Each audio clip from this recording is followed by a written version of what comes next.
If you haven't tried jollof spaghetti yet, then I seriously recommend that you watch this video till the end. Now my goal for this recipe is to make sure that this spaghetti tastes just like jollof and not just spaghetti and sauce. This gives you that quick and easy jollof flavor that does not require you making jollof rice. So let's start cooking. So let's start off by running through the ingredients we'll be using to make this recipe. We're basically using the same ingredients for making jollof rice, but without the rice. I'll be using some spaghetti, 3 baked chicken thighs, some vegetable oil, tomato paste, bay leaves, sliced onions, beef stock, tomato and pepper mix, seasoning cubes, curry powder, dry thyme, and some salt to taste. To start cooking, I'll heat up some vegetable oil, add some sliced onions, and I'll give it a really good mix. And I'll fry the onions until they are soft and fragrant. Now for the onions, you can use the red onions or you can cut your onions however you want. It doesn't really matter. And now that the onions are fragrant, I'll add 3 bay leaves, some curry powder, and some dried thyme, and then I'm going to stir to combine. Now the fragrance is out of this world and the flavor this process adds is just amazing. And I'm doing all this because I want the pasta to have that special jollofness that you will love. Next, I'll add some tomato paste, then I'll stir and fry until it breaks up and releases its amazing flavor. And this should take about 5 to 7 minutes on medium to low heat. And while that is going, you need to keep stirring so it doesn't get burnt. And after about 5 to 7 minutes, it should look like this, after which you'll add your blended tomato and pepper mix. And this is just a combination of some fresh tomatoes, bell peppers, scotch bonnet peppers, onions, ginger, and garlic. I always have this mix in my fridge because I use it for recipes regularly.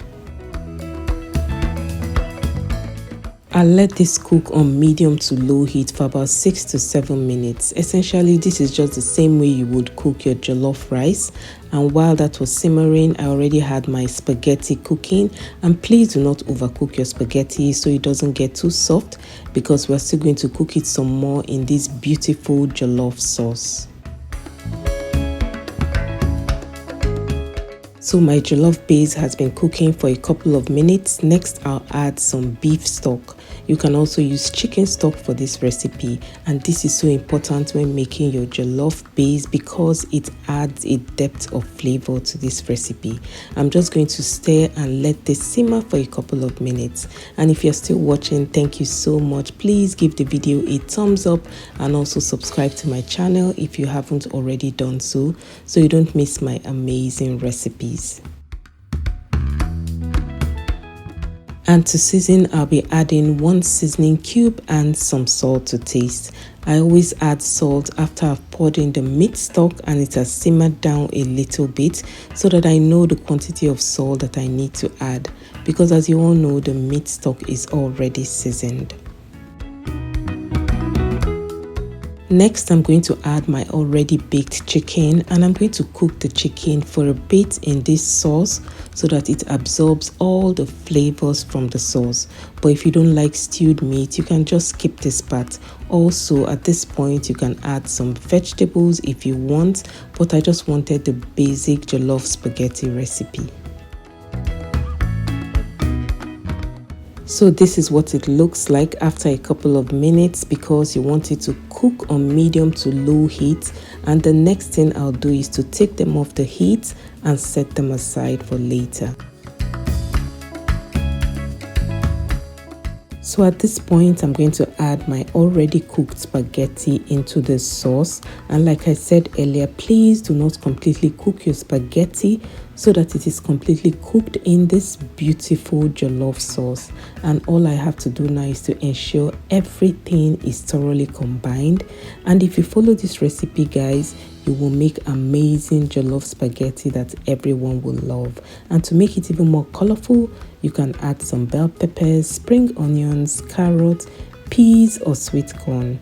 Guys, this spaghetti is super delicious. It is moist and it has such a vibrant color. So if you ask me, I would say this is a delicious alternative to Nigerian jollof rice, especially if you're a lover of spaghetti or pasta, and you can serve this to your family for a change. And that's it for today's recipe. I hope you enjoyed watching, and if you did, don't forget to give the video a thumbs up and also subscribe to my channel if you haven't already done so. Thanks for watching, and I'll talk to you in my next video. Bye.